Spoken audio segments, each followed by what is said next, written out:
하나님 말씀 같이 보시겠습니다. 시편 15편 말씀입니다. 시편 15편 말씀.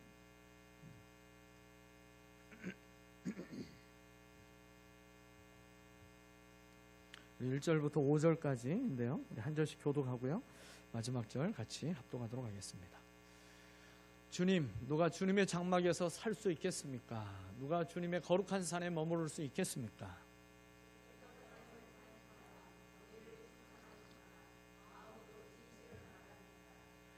혀를 놀려 남의 허물을 들추지 않는 사람, 친구에게 해를 끼치지 않는 사람, 이웃을 모욕하지 않는 사람,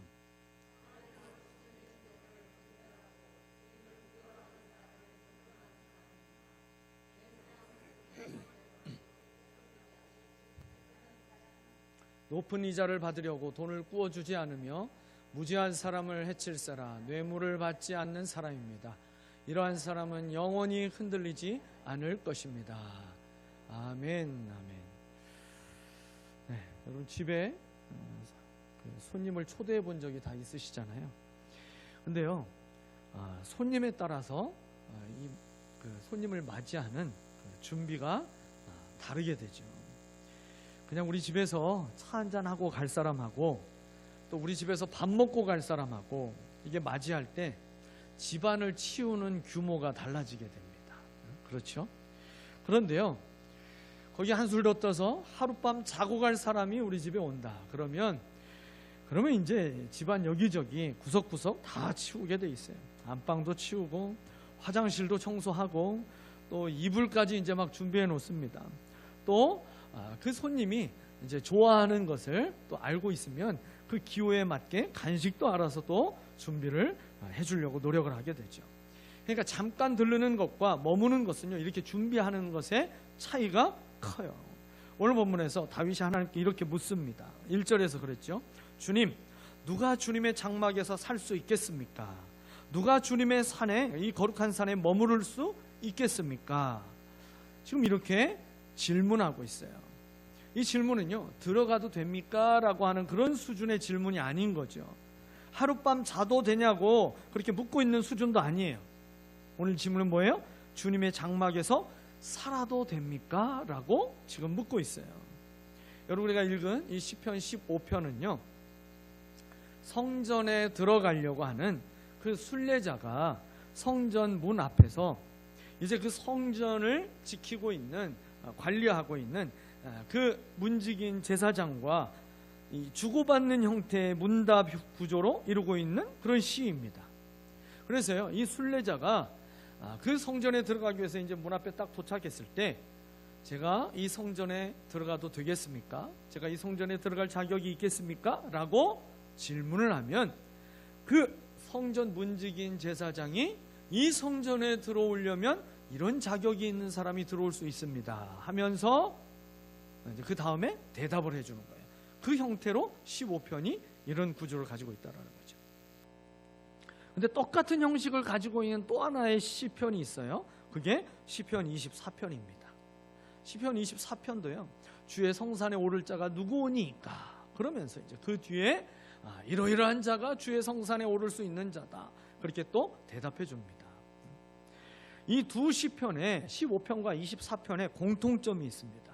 그 공통점은요, 오늘 예배하고 있는 우리에게 아주 중요한 한 가지 사실을 먼저 깨닫게 해줍니다.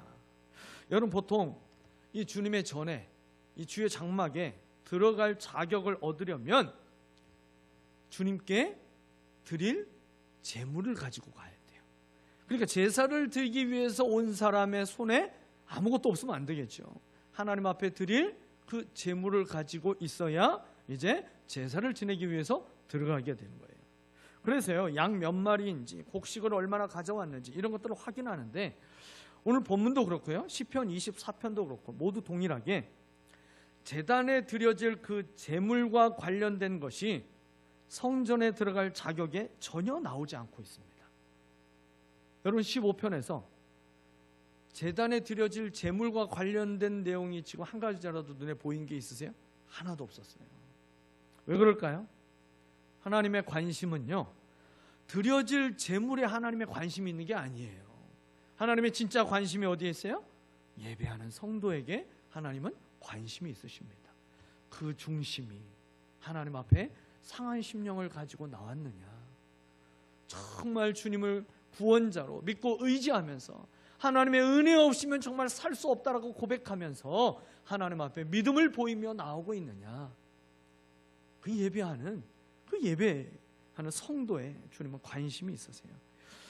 주님의 장막에 잠시 머물고 떠나는 손님이 아니라 주님의 장막에서 주님과 함께 살아가는 가족이 되는 그 은혜와 축복이 오늘 어떤 사람에게 임하게 되는지 오늘 이 시편 15편 이 본문을 통해서 오늘 우리에게 두 가지를 가르쳐 줍니다.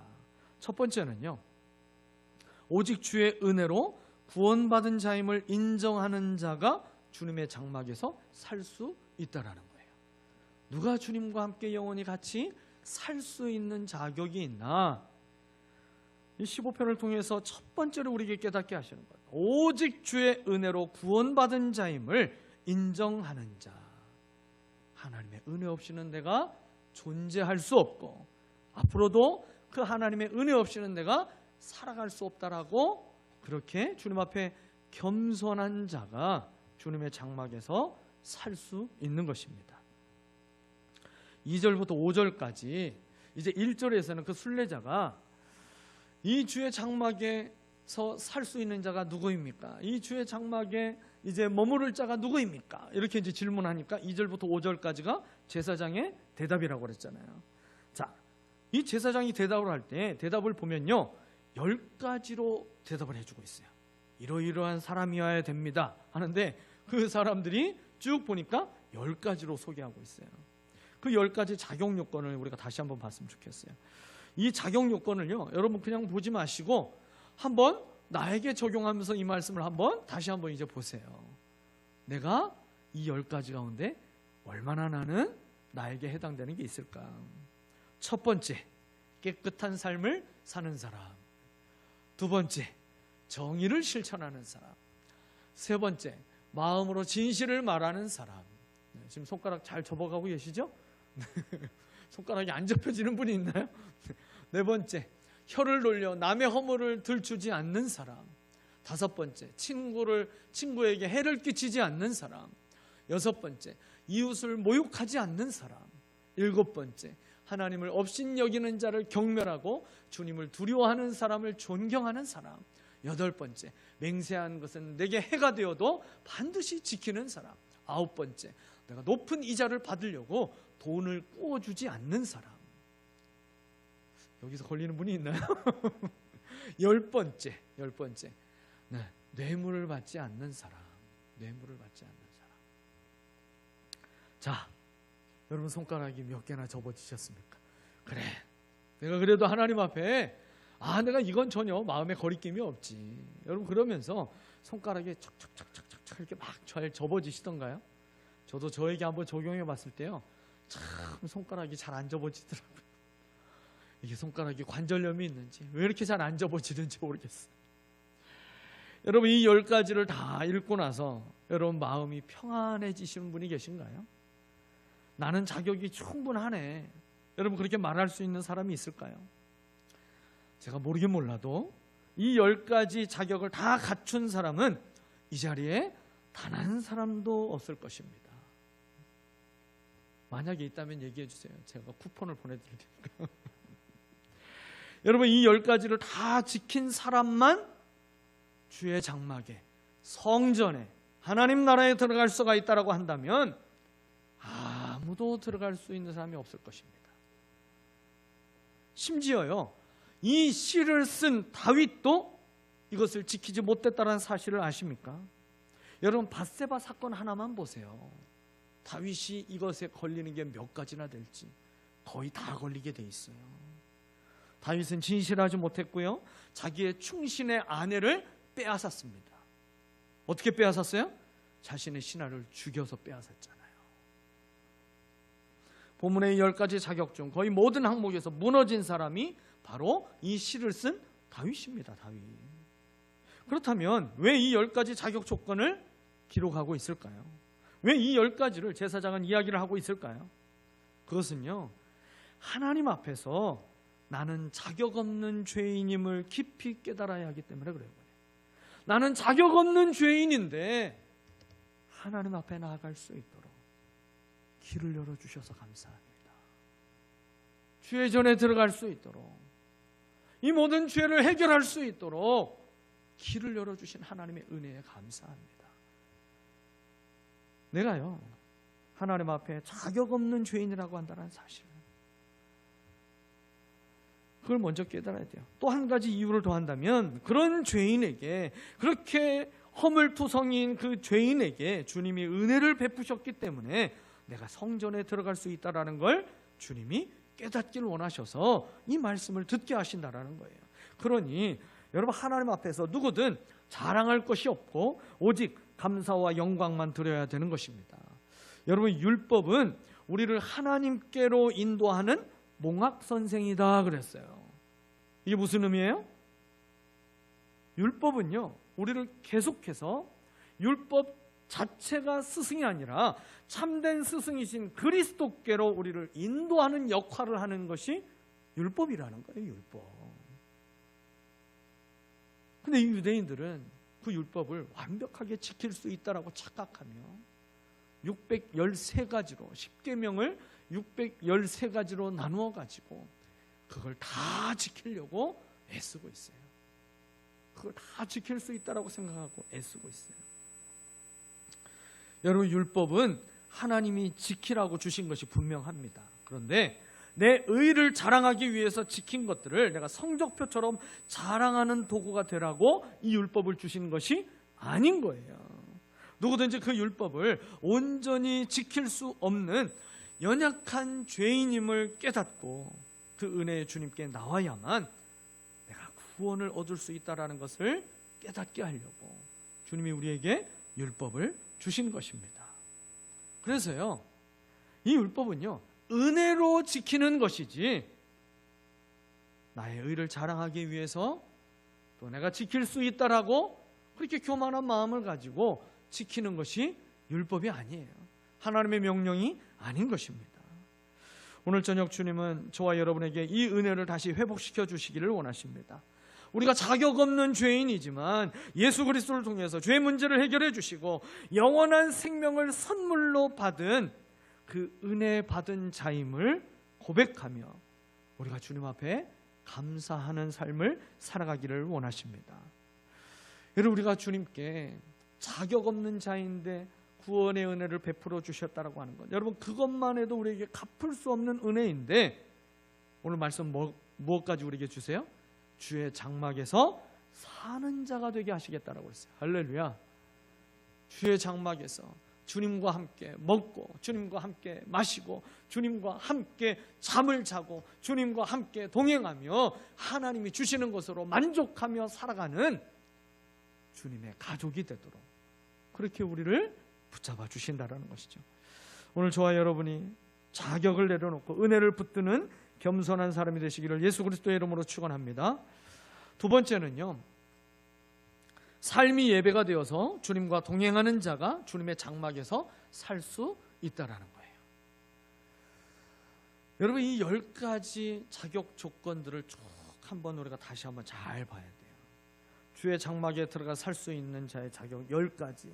만약에 이것이 다 지킬 수 없는 것이라고 한다면 왜 이 자격 조건을 이렇게 성경에 기록하고 있을까? 이걸 한번 생각해 보았어요.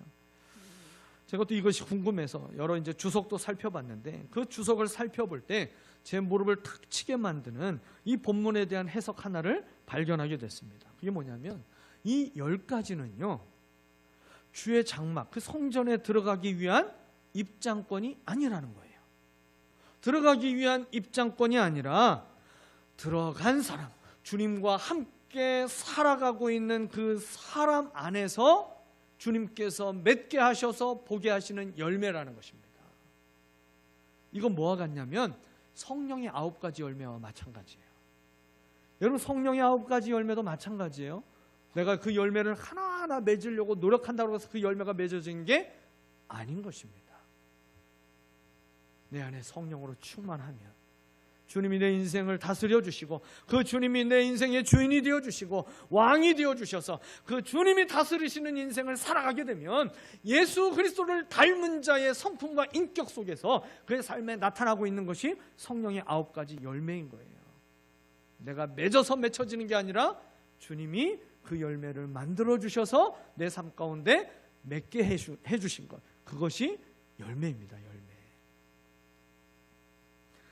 여러분, 열매 맺게 하시는 분은 오직 하나님 한 분이심을 기억하시기를 바랍니다.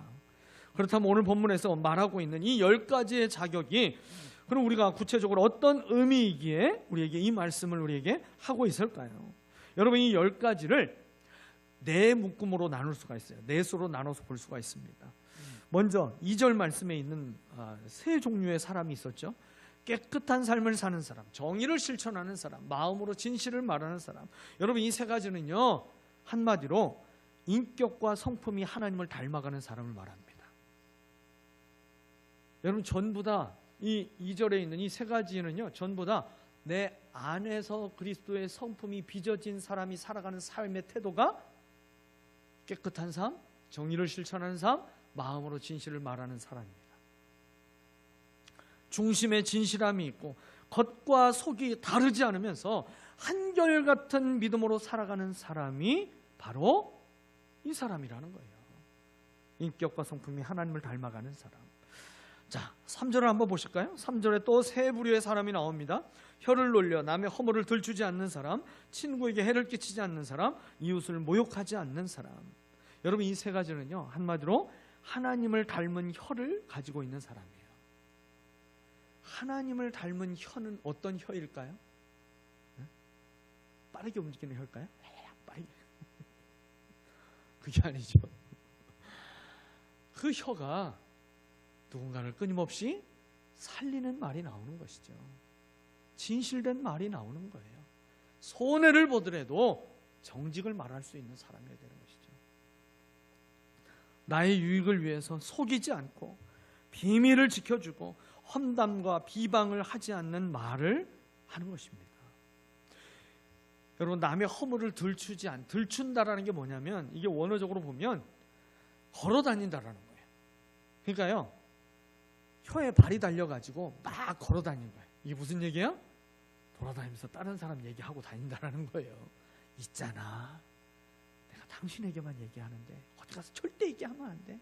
세상에 저 인간이 뭐 이러면서 이제 또 목장에서 나눴던 그 비밀의 얘기를요, 이건 기도 제목이야 그러면서, 기도 제목이어도 절대 얘기하면 안 되죠, 목장에서 나누는 얘기는. 근데 그런 얘기를요 여기저기 하고 다니는 사람이에요. 그러니까요, 이 하나님을 닮은 혀를 가진 사람이 되려면 우리가 어떻게 살아가야 된다라고 기억해야 되냐면, 앞에서 하기 어려운 말은 뒤에서도 하지 말아야 되는 거예요. 앞에서 하기 어려운 말을 왜 뒤에서 이렇게 돌아다니면서 하고 다니느냐라는 것이죠. 또 한 가지, 하나님을 닮은 혀가 되려면요, 성전에서 하지 못할 말과 행동이라면 성전 밖에서도 하지 말라는 겁니다. 성전 안에서 하지 말아야 할 말이고 성전 안에서 하지 못할 행동과 생각이라고 한다면 성전 밖에서도 하지 않는 거예요. 여러분, 그게 주님을 닮은 자로 살아가는 것입니다. 자, 4절 한번 보시죠. 4절에서는 이제 두 부류의 사람이 나옵니다.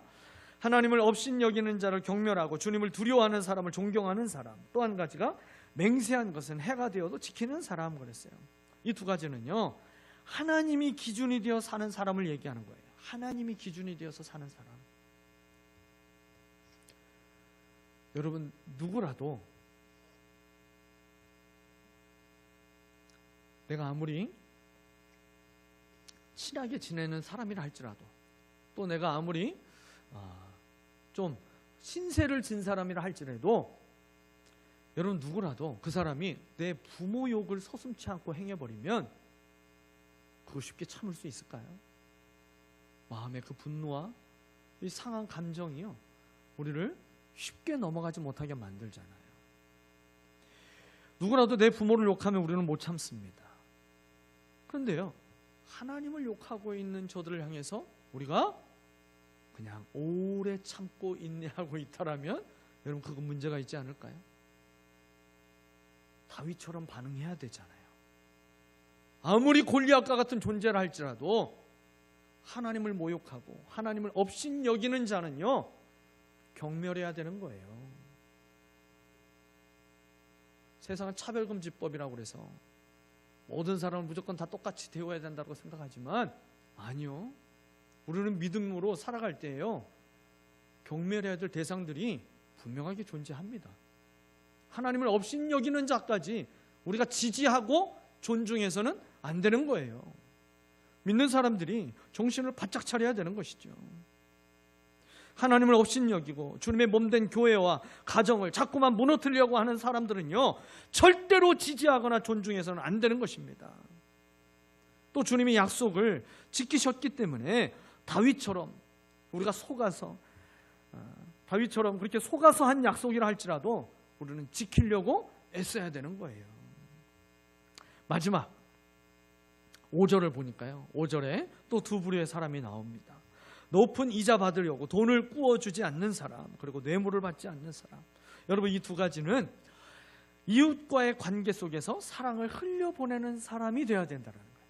사랑을 흘려보내는 사람이 되라고 하나님이 우리에게 복을 주셨지 계속해서 싸우라고 하나님이 우리에게 복을 주신 것이 아닙니다. 하나님의 사랑과 은혜를 받은 사람은요 그 은혜가 내게 차고 넘치는 은혜이기 때문에 그 사랑을 흘려보내는 삶을 살아야 합니다. 남을 이용하는 인생이 되지 말라는 것이죠. 남의 것을 빼앗아서 내 것을 채우는 삶이 아니라 내 것을 비워내면서 남의 것을 끊임없이 채워주는 삶을 살아가라는 거예요. 그래서요 바빠 죽겠지만 시간을 내서 VIP를 만나고 연약한 자들에게 찾아가주고 그들의 이야기를 들어주고 도움이 필요한 자들의 삶을 살펴주고 가난한 자들에게 그 삶의 필요를 내게 있는 것으로 다 채워주진 못해도 그냥 나눠주는 것으로 하나님의 사랑을 계속 흘려보내는 것이죠. 다른 사람을 성공시켜주는 섬김의 삶을 살아가는 것입니다. 자, 여러분 이 10가지를 우리가 이제 이렇게 한번 살펴봤는데요. 우리가 딱 한 가지 공통점을 여기서 또 발견하게 됩니다. 여러분 전부 다 성전 안에서 어떻게 살아가야 하나 이 얘기하고 있는 게 하나도 없어요. 그죠? 전부 다 성전 밖에서 어떻게 살아가야 하는가 이 얘기를 하고 있습니다. 왜 그럴까요? 은혜를 아는 자는 예배자로 살기 때문에 그렇습니다. 은혜를 아는 자는 예배자로 살아가는 거예요. 삶이 예배가 되어서 날마다 내가 누구를 만나든 어떤 일을 하든 어떤 처지에 처해 있든 나는 하나님 앞에서 살아가고 있는 그 삶이라는 것을 날마다 잊지 않고 살아간다는 것이죠.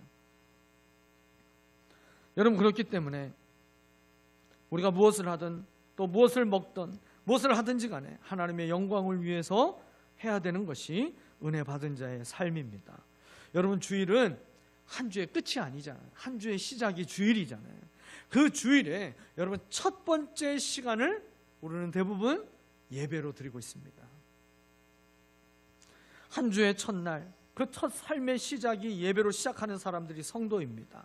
출발선에 서서 주님의 손을 잡고 주님과 동행하는 삶을 출발하여서 한 주간 살아가지만요 어떤 사람은 예배당을 나오면서 주님의 손을 놓고 혼자 살아간 사람이 있어요. 또 어떤 사람은요 기분이 좋고 평안할 때까지는 계속 주님의 손을 붙잡지만 힘들고 어려운 일이 생기면 그때부터 주님의 손을 놓습니다. 그리고 자기 방식대로 살아가려고 합니다. 근데 어떤 사람은 어떤 상황 속에서도 주님의 손을 붙잡고 주님이 항상 앞에 계신 것처럼 말하고 생각하고 행동하려고 애쓰고 있어요. 여러분 어떤 사람이 주님을 더욱 닮아가게 될까요? 어떤 사람이 주님과 날마다 먹고 마시며 함께 살아가는 자가 될 수 있을까요? 주님의 손은요 주님의 손을 항상 붙잡고 살아가는 자, 삶이 예배가 되는 자, 여러분 그러한 사람이 바로 날마다 주의 장막 안에서 주님과 함께 살아가는 삶을 살아가게 될 줄 믿습니다. 그런 사람에게 오늘 이 10가지는요 주님이 맺게 하시는 열매가 되는 거예요. 내가 노력한다고 해서 열매가 맺어지는 것이 아니라고 그랬잖아요. 주님이 열매를 만들어서 맺게 해주시는 그 은혜와 축복이 예배자로 살아가는 성도에게 임하게 됨을 믿으시기를 바랍니다. 이제 말씀을 맺겠습니다. 여러분, 주님의 장막에 사는 사람은 오직 은혜로 구원받은 죄인임을 인정하는 사람이에요. 겸손한 자입니다. 그리고 주님의 장막에 사는 사람은 삶이 예배가 되어서 주님과 동행하는 삶을 살아가는 사람입니다. 여러분, 누가복음 19장에 보면 우리가 잘 아는 유명한 사람의 얘기가 나옵니다. 삭개오가 나와요. 세리장이었어요. 근데요, 이 세리장이었던 삭개오는요, 시편 15편 5절에서 하지 말라고 한 것만 골라서 하던 사람이었어요. 이자와 뇌물로 먹고 살던 사람이 이 삭개오였잖아요. 그는 정직하지 못했고 이웃에게 해를 끼치던 사람이었습니다. 그랬던 그가 이 시편을 읽었다면 여러분, 그가 어땠을까요? 아마 나는 이 10가지 가운데 단 하나도 제대로 통과하지 못해서 나는 절대 주님을 만날 수 없는 사람일 거야. 나는 절대 주의 구원을 받을 수 없는 사람이 될 거야. 아마 그러면서 포기하고 돌아갈 수도 있었을 거예요. 그래서 그는요, 예수님을 만나려고 마음을 먹었지만 감히 예수님께 나아가지 못하고 그가 어떻게 했어요? 멀찍이서 그가 뽕나무에 올라가서 예수님을 그저 멀리서 보기만 했잖아요. 근데 예수님이 그런 삭개오에게 찾아가셨습니다.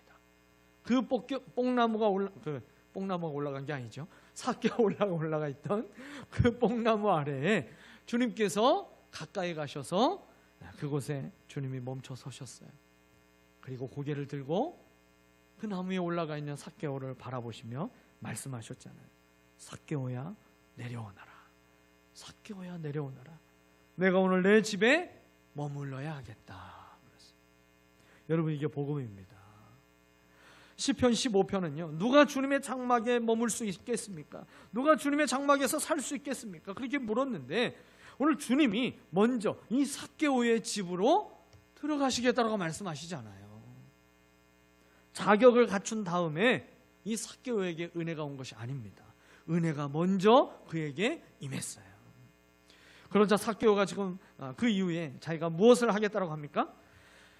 주여, 재산의 절반이라도 가난한 사람에게 다 주겠습니다. 그리고 토색한 것이 있으면 내가 4배로 갚겠습니다. 지금 주님이 시켜서 했나요? 아니요. 은혜 받으니까, 은혜 받은 자의 삶이 되니까 그 삶이 하나님 앞에서 그 하나님의 사랑과 은혜를 흘려보내는 자의, 이 예배자의 삶을 그가 선택하며 하나님 앞에 살아가게 됐잖아요. 주님이 그의 집에 들어오시자 그의 삶이 예배가 된 것입니다. 시편 15편 5절을 지키는 사람이 바로 그 자리에서 새롭게 태어난 것이죠. 여러분, 순서를 꼭 기억하시기를 바랍니다. 지켜서 들어가는 것이 아니라 들어갔기 때문에 지키는 것입니다. 오늘 밤 삭개오처럼 그저 나무에 올라가서 그저 멀찍이 주님을 바라보고 계신 분이 계십니까? 여러분, 그 나무에서 내려오시기 바랍니다. 찾아오신 그 주님께서 오늘 우리를 부르시고 우리의 마음 가운데, 우리의 가정 가운데 주님이 들어오셔서 놀라운 하나님의 구원을 누리게 하실 것입니다. 여러분, 우리의 마음에, 우리의 가정에 주님을 주인으로 모셔드리시기를 바랍니다. 우리의 인생에 찾아오신 주님과 함께 살아가는 거룩한 성전이 다 되시기를 예수 그리스도의 이름으로 축원합니다. 아멘.